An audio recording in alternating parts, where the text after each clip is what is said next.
Thank you for having me on. It's my pleasure. So let's get started by just getting sort of a update on your campaign and where you are. We should note that you are the conservative designee, but you are facing a primary, as we mentioned, against Gary Berntsen, who is the GOP designee. You and he both got sufficient support at the convention to get on the ballot, but he got more than 50%, which makes him the official party designee. How's your campaign going right now? Because we hear a lot of you talking about Senator Schumer, not so much about you talking about Gary Berntsen. So why have you not engaged with him? I intend to be the Republican and conservative nominee against Senator Schumer, and I'm talking about Senator Schumer because this campaign is going to be a referendum on Senator Schumer's record. And I want to make sure that voters know that they have a choice in this election. It's going to take a little while. I'm traveling heavily. I'm speaking to whoever is willing to talk with me about my message.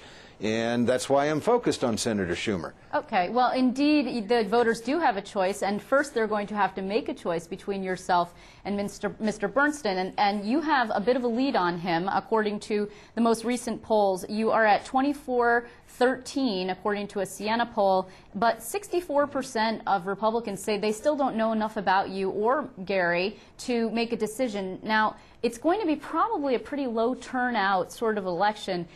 What are you hearing out there, and do you really think that it's going to be a fair fight given that there's not that many people paying attention? You're in the hot days of summer. It's still August, and I would not predict necessarily a low turnout primary. You're going to have a primary for governor, as I understand it. We're going to have 2 Senate primaries. There are some hotly contested local races going on around New York, including at least 1 congressional primary that is bound to boost turnout. So if you look at 2006, I think you had about 220,000 or so Republicans voted. I may be wrong about that, but in 1994 there were over 400,000 Republicans that participated in a primary. I think you'll have a much better gauge of what turnout might be like when we get to that first week of September. You were actually, interestingly, endorsed this week by Brooklyn Senator Marty Golden. He's very close with the Conservative Party leaders, Jerry Kassar in Brooklyn and also State Conservative Chairman Mike Long.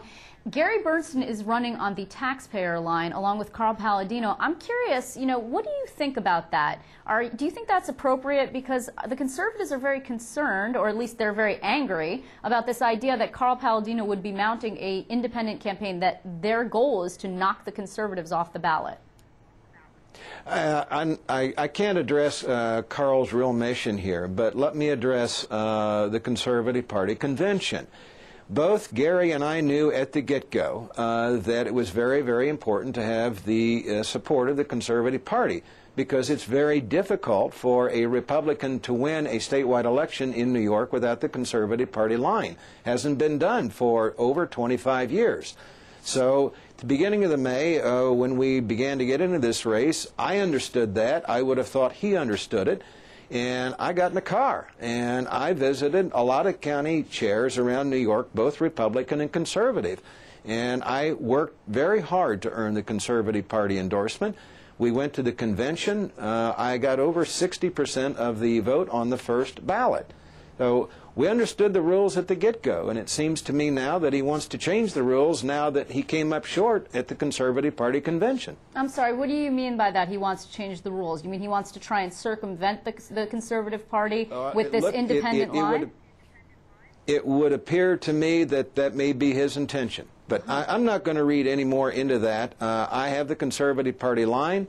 History says that gives me a leg up in the November election. I'm happy to run on the Conservative Party line. And you are committed to remaining on the Conservative Party line if, for some reason, your prediction that you will win the GOP primary does not pan out for you?